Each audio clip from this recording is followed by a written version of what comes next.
আসসালামু আলাইকুম আরহামাতুল্লাহ। আজ ফজরের নামাজের পরে ছাদে গিয়েছিলাম পুদিনা পাতা আনতে চা খাওয়ার জন্য। গিয়ে দেখি আমার অতি শখের বিদেশি ধনিয়া পাতা গাছটা মারা গেছে।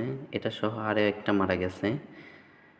খুবই খারাপ লাগলো। এই যে আমার পুদিনা পাতা গাছ, পুদিনা পাতা ঠিক আছে, কিন্তু অতিরিক্ত রোদের কারণে আমার এই ধনিয়া পাতা গাছগুলো মারা গেছে।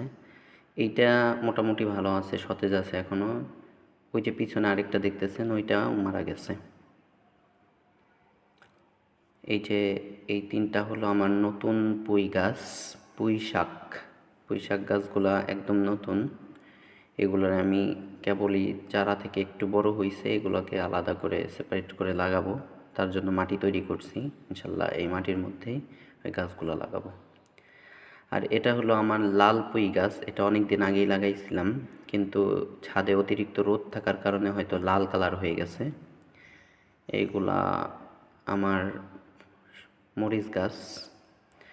আসলে ফজরের নামাজের পরে যে মনোরম পরিবেশ থাকে, এটা যারা ফজরের নামাজের পর ঘুমিয়ে থাকে তারা এগুলো দেখতে পারে না, বা যারা কাজে ব্যস্ত হয়ে পড়ে তারাও দেখতে পারে না। যারা হাঁটতে বেরোয় একমাত্র তারাই দেখতে পায়। মাশাআল্লাহ, আলহামদুলিল্লাহ, ফজরের নামাজের পর আজকের পরিবেশটা অনেক সুন্দর ছিল।